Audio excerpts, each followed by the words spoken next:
नमस्कार, जोहार। मैं याचना जायसवाल, आप देख रहे हैं न्यूज झारखंड। चलिए जानते हैं सुबह से लेकर शाम तक की झारखंड की तमाम बड़ी खबरों को। झारखंड में 15 नवंबर से चना दाल 1 रुपए किलो, जाने किन लोगों को मिलेगा लाभ। झारखंड में 1 रुपए किलो चना दाल मिलेगी। झारखंड कैबिनेट की मीटिंग में ही इसकी घोषणा की गई थी। इस बारे में वित्त मंत्री रामेश्वर उरांव का बयान सामने आया है। मंत्री ने बताया कि इसकी शुरुआत झारखंड स्थापना दिवस यानी 15 नवंबर से होगी। हालांकि सभी को इसका लाभ नहीं मिलेगा। झारखंड राज्य खाद्य सुरक्षा योजना में शामिल लाभुकों को ही इसका लाभ मिलेगा। ऐसे में सरकार की इस स्कीम से राज्य के 65 लाख राशन कार्ड धारी लाभान्वित होंगे। मंत्री रामेश्वर उरांव ने बताया कि 15 नवंबर से लाभुकों को प्रतिमाह 1 रुपए किलो दाल दी जाएगी। मालूम हो कि 11 अगस्त को सीएम हेमंत सोरेन की अध्यक्षता में कैबिनेट की बैठक हुई थी। इस बैठक में 30 फैसले लिए गए थे। इसमें से एक अहम फैसला था सूबे के सभी कार्ड धारकों को 1 रुपए किलो की दर से चने की दाल देना। कैबिनेट ने फैसला लिया कि राष्ट्रीय खाद्य सुरक्षा अधिनियम 2013 एवं झारखंड राज्य खाद्य सुरक्षा योजना के सभी लाभुक परिवारों को प्रति परिवार 1 किलोग्राम चना दाल प्रतिमाह 1 रुपए किलो की दर से दी जाएगी। एलआरडीसी के पेशकर को 5,000 रुपए रिश्वत लेते रंगे हाथ एसीबी ने किया गिरफ्तार। लातेहार जिला मुख्यालय में एंटी करप्शन ब्यूरो की पलामू इकाई ने कार्रवाई कर लातेहार एलआरडीसी के पेशकर विपिन किशोर एक्का को 5,000 रुपए रिश्वत लेते हुए रंगे हाथ गिरफ्तार किया है। पेशकार को गिरफ्तार करने के बाद उसे मेदिनीनगर कार्यालय लाया जा रहा है। यहां से कागजी प्रक्रिया और मेडिकल जांच के बाद उसे न्यायिक हिरासत में भेज दिया जाएगा। एसीबी के पलामू प्रमंडलीय कार्यालय में एलआरडीसी के पेशकार के खिलाफ शिकायत की गई थी। इस शिकायत के आलोक में मामला दर्ज कर कार्यवाही की गई। बुधवार सुबह उन्हें गिरफ्तार किया गया। आगे की कार्यवाही में पलामू एसीबी की टीम जुट गई है। राज्य में ठंड ने दी दस्तक, बदलते मौसम ने बढ़ाई बीमारी। ओपीडी में 35% बढ़े वायरल इन्फेक्शन के मरीज, जांच में टाइफाइड भी निकल रहा। राज्य में मौसम के बदलते मिजाज से लोगों को ठंड का एहसास करा दिया है। रात के तापमान में अचानक गिरावट देखने को मिल रही है। इससे ठंड महसूस होने लगी है। दूसरी ओर मौसम में अचानक आए बदलाव से वायरल बुखार और सर्दी जुकाम के मरीजों की संख्या में तेजी से बढ़ोतरी हुई है। मलेरिया और टाइफाइड के मरीजों की संख्या में भी इजाफा हुआ है। रिम्स के डॉक्टर बी कुमार और शिशु रोग विशेषज्ञ डॉक्टर राजीव मिश्रा ने बताया कि पिछले कुछ दिनों से रिम्स के ओपीडी में मरीजों की संख्या में करीब 30 से 35% तक इजाफा हुआ है। इस वर्ष पिछले साल की तुलना में गले में इन्फेक्शन के मरीज भी ज्यादा संख्या में सामने आ रहे हैं। गले में खराश के बाद असहनीय दर्द से कराहते मरीज अस्पताल पहुंच रहे हैं। यह दर्द बढ़ते बढ़ते लोगों को बुखार तक दंश देकर जा रहा है। 7 से 10 दिनों तक लगातार उपचार के बावजूद गले में खराश, दर्द और बुखार से निजात मिलने में समय लग रहे हैं। पशु चिकित्सकों की सेवानिवृत्ति उम्र सीमा अब होगी 62 वर्ष। कृषि मंत्री ने झारखंड पशु चिकित्सा सेवा संघ को दिया आश्वासन। राज्य के पशु चिकित्सकों की सेवानिवृत्ति उम्र सीमा बढ़कर 62 वर्ष हो सकती है। इसके अलावा पशु चिकित्सक की सेवा नियमावली में 5 पद सोपान एवं प्रोन्नत पद 50% किए जाने की संभावना है। कृषि मंत्री बादल ने झारखंड पशु चिकित्सक सेवा संघ के प्रतिनिधि मंडल को यह आश्वासन दिया है। संघ के अध्यक्ष डॉक्टर सेमनसन संजय टोप्पो व महामंत्री शिवानंद काशी ने बताया कि संघ की बहुप्रतीक्षित मांग पशु चिकित्सा सेवा के पदों के पुनर्गठन के साथ 5 पद सोपान, प्रोन्नत पद 50% करने को विभागीय मंत्री ने दिवाली की सौगात के रूप में देने पर अपनी सहमति दी है। चक्रधरपुर के पंसुआ गांव में आग से झुलसने से महिला की स्थिति गंभीर, परिजनों ने पति पर जलाकर मारने की जताई आशंका। चक्रधरपुर थाना क्षेत्र के पंसुआ गांव में आग से एक महिला बुरी तरह झुलस गई। इस दौरान जब पति ने उसे बचाने की कोशिश की तो उसका हाथ भी झुलस गया। दोनों को इलाज के लिए चक्रधरपुर के अनुमंडल अस्पताल में भर्ती कराया गया है, जहां महिला की 65 से 70% झुलसने की गंभीर स्थिति को देखते हुए उसे टाटा एमजीएम रेफर कर दिया गया। घटना मंगलवार की है। इस घटना को लेकर महिला के परिवार वालों का आरोप है कि आए दिन शराब के नशे में उसका पति रवि सोए अपनी पत्नी फुलमणि से मारपीट करता था। मायके वालों को आशंका है कि पति ने ही उसे जलाकर मारने की कोशिश की है। पीएम मोदी के कार्यक्रम का जायजा लेने खुंटी पहुंचे मुख्य सचिव और डीजीपी। प्रधानमंत्री नरेंद्र मोदी 15 नवंबर को झारखंड के खुंटी जिले में होंगे। पीएम मोदी के कार्यक्रम का जायजा लेने मुख्य सचिव और डीजीपी खुंटी पहुंचे हैं। बालूमाथ के तत्कालीन बीडीओ अर्जुन राम पर वित्तीय अनियमितता को लेकर चलेगा मुकदमा, सीएम ने दी अभियोजन स्वीकृति का आदेश। लातेहार जिले के बालूमाथ के तत्कालीन बीडीओ अर्जुन राम पर वित्तीय अनियमितता को लेकर मुकदमा चलेगा। इसके लिए सीएम हेमंत सोरेन ने अभियोजन स्वीकृति का आदेश दे दिया है। अर्जुन राम को बालूमाथ थाना में कांड संख्या 09/2016 दर्ज प्राथमिकी में आरोपी बनाया गया था। आरोपी के खिलाफ अनुसंधान के क्रम में यह बात सामने आई है कि आरोपी द्वारा इंदिरा आवास योजना के तहत शौचालय सामग्री, धुआं रहित चूल्हा एवं योजना बोर्ड की आपूर्ति का आदेश बिना किसी निविदा कोटेशन के रांची के मेसर्स एके ट्रेडर्स को दिया गया। उक्त आपूर्ति के विरुद्ध 41,69,880 रुपए का भुगतान किया गया, जो सरकारी प्रावधान का घोर उल्लंघन है। प्रो में आगे बढ़ने से पहले अगर आपने अभी तक इस चैनल को सब्सक्राइब नहीं किया है तो सब्सक्राइब कर ले, जिससे आपको झारखंड की हर छोटी बड़ी खबर के अपडेट मिलते रहे। तो चलिए बढ़ते हैं खबरों की ओर। अपराधियों ने घर में परिजनों को बंधक बनाकर की लूटपाट, जेवर समेत 10 लाख की हुई लूटपाट। पुलिस कर रही मामले की जांच। 6 अपराधियों ने घर में घुसकर पहले परिजनों को बंधक बनाया, फिर घर में लूटपाट की। करीब 1.5 घंटे तक अपराधियों ने घर में लूटपाट की घटना को अंजाम दिया। घटना लातेहार जिले के सदर थाना क्षेत्र के नेवाड़ी पंचायत के सोहदाग गांव में घटी है। मंगलवार की शाम करीब 7:30 बजे पंचायत समिति सदस्य रेशमा बानो के घर हथियारबंद अपराधियों ने लूटपाट की। अपराधियों ने लगभग 1.5 घंटे तक पंचायत समिति सदस्य समेत उनके परिवार के सदस्यों को बंधक बनाकर लूटपाट किया। इस दौरान डकैतों ने सोने की चेन, अंगूठी, नगद समेत लगभग 10 लाख रुपए की संपत्ति की लूटपाट की है। घटना की जानकारी मिलने के बाद बुधवार की सुबह थाना प्रभारी आशुतोष कुमार के निर्देश पर पुलिस अवर निरीक्षक गौरव कुमार सिंह की टीम घटनास्थल पर पहुंचकर पूरे मामले की छानबीन कर रही है। खबरों में आगे बढ़ने से पहले अगर आप अभी तक 1,10,000 गिवअवे में रजिस्ट्रेशन नहीं किए हैं तो जल्द से जल्द इसमें रजिस्ट्रेशन कर लिए, क्योंकि रजिस्ट्रेशन का जो लास्ट डेट है वो 9 नवंबर तक ही है। इसके बाद रजिस्ट्रेशन बंद हो जाएगा। 1,000 से ज्यादा लोग इसमें ऑलरेडी पार्टिसिपेट हो चुके हैं, तो आप इसमें चूक न जाएं। और हाँ, ये रजिस्ट्रेशन बिल्कुल फ्री है, इसमें कोई भी पार्टिसिपेट हो सकते हैं।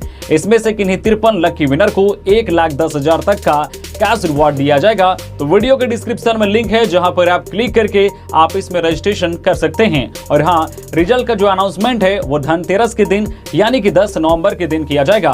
तो आप लोग इसमें बढ़ चढ़ कर रजिस्ट्रेशन करें और कैश जीतने के लिए तैयार हो जाएं। चलिए हम लोग बढ़ते हैं अपने खबरों की ओर। धन्यवाद। दीपावली में फ्लाइट से रांची आना और छठ के बाद जाना पड़ेगा महंगा। बेंगलुरु का किराया 24,000 से अधिक।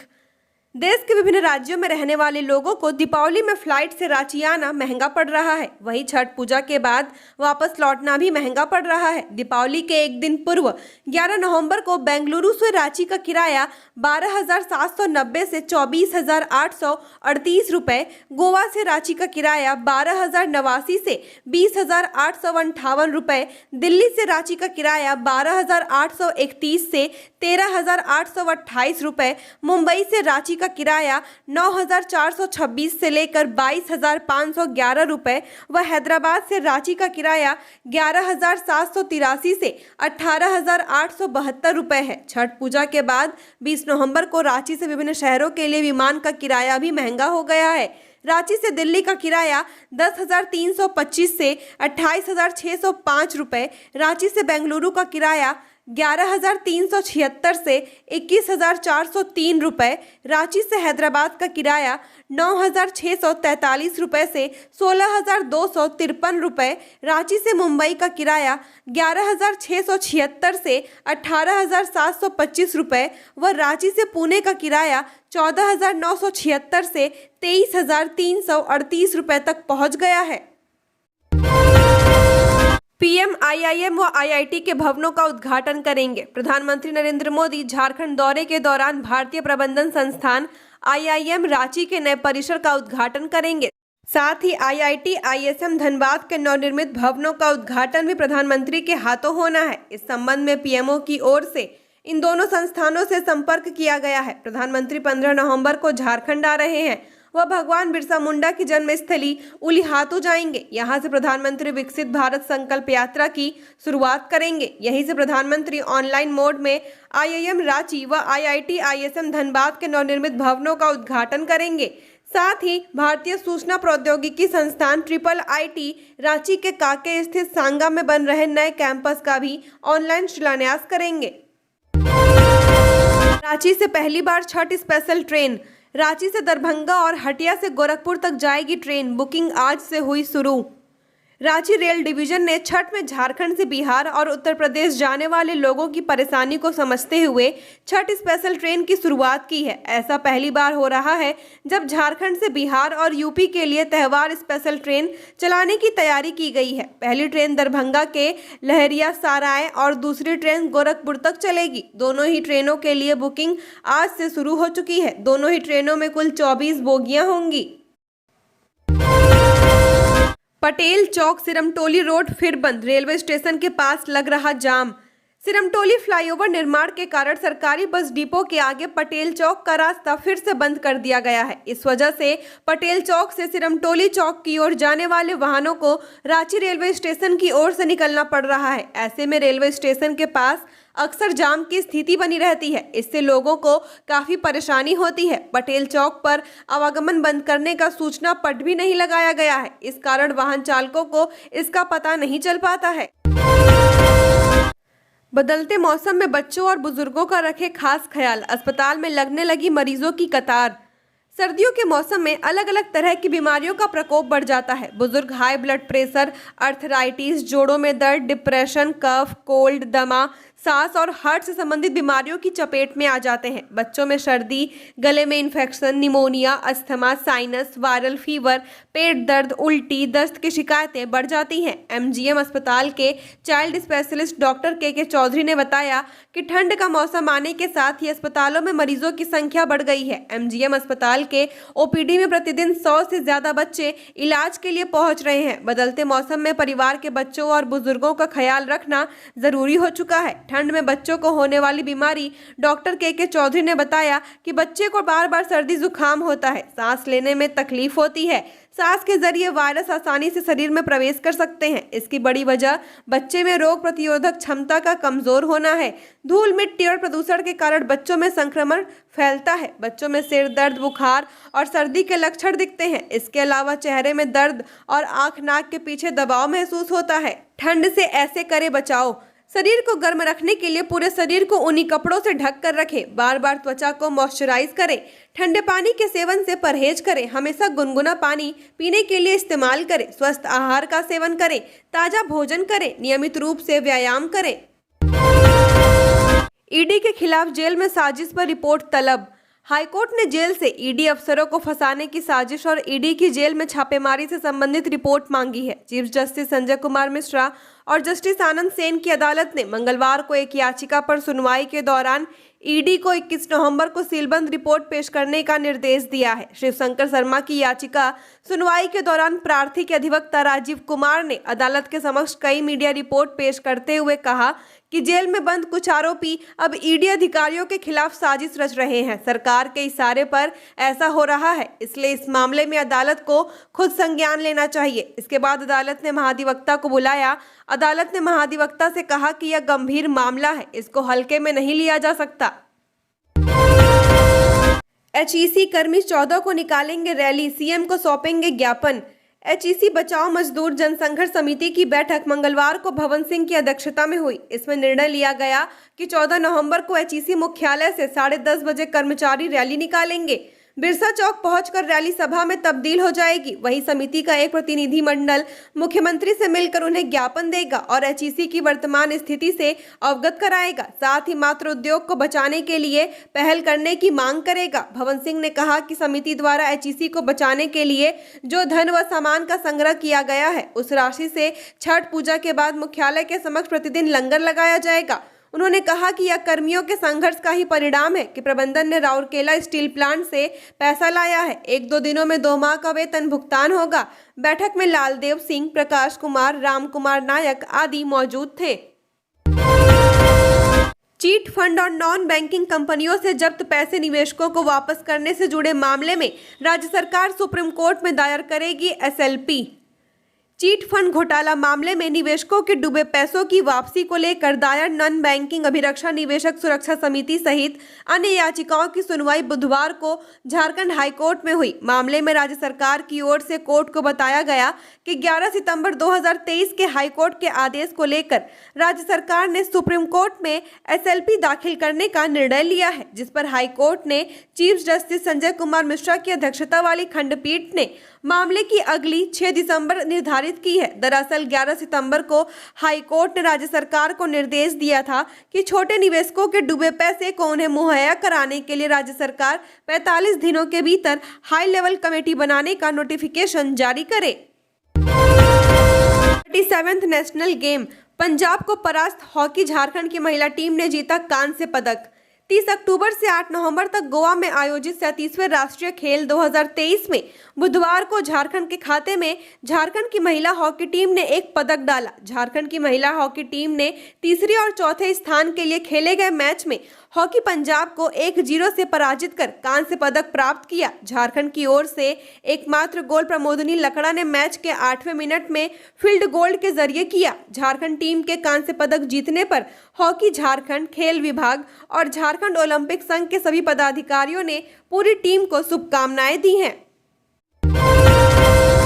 नीति आयोग की डेल्टा रिपोर्ट जारी, शिक्षा में बोकारो अव्वल, देश में चौथा स्थान। नीति आयोग ने मंगलवार को आकांक्षी जिला की रिपोर्ट जारी की। ओवरऑल प्रदर्शन के मामले में रामगढ़ जिला को देश में पहला स्थान मिला है, वहीं बोकारो जिला को चौथा स्थान मिला है। देश में बोकारो जिला साहिबगंज के साथ संयुक्त रूप से चौथे स्थान पर है। यह रिपोर्ट 5 थीम पर जारी की गई है। शिक्षा के अलावा अन्य सभी क्षेत्रों में बोकारो की स्थिति में खास सुधार नजर नहीं आ रहा है। ओवरऑल मामले में बोकारो का ग्राफ सितंबर के नीति आयोग के डेल्टा ग्राफ में गिरा है। बोकारो का ओवरऑल रैंक 48वां है। बड़ी बात यह है कि 1 माह पहले की रिपोर्ट में बोकारो 22वां व 12 माह पहले की रिपोर्ट में 21वें स्थान पर था। वहीं रामगढ़ जिला की बात करें तो रामगढ़ वर्तमान रिपोर्ट में नंबर 1 बन गया है, लेकिन 1 माह पहले की रिपोर्ट में 91वें स्थान पर व 12 माह पहले की रिपोर्ट में 64वें स्थान पर था। बोकारो व रामगढ़ जिला कंपोजिट अंक के हिसाब से बराबर हैं। दोनों जिला का कंपोजिट स्कोर 59.1 है। झारखंड के सबसे लंबे पुल का नामकरण अब इस स्वतंत्रता सेनानी के ऊपर करने की मांग।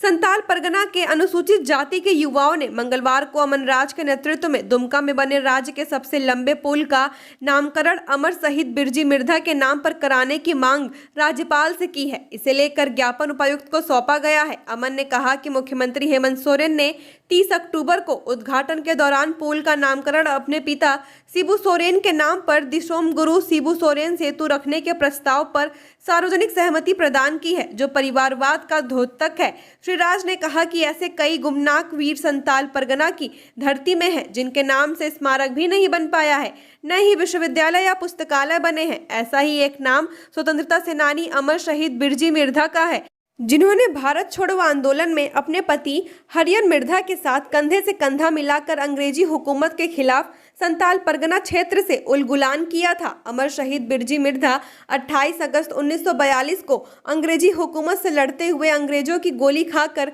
वीरगति को प्राप्त हुई थी। अनुसूचित जाति समाज ने मांग देश के राष्ट्रपति प्रधानमंत्री से भी की है कि स्वतंत्रता सेनानी अमर शहीद बिरजी मिर्धा के नाम से दुमका में बने झारखंड का सबसे लंबा पुल का नामकरण हो।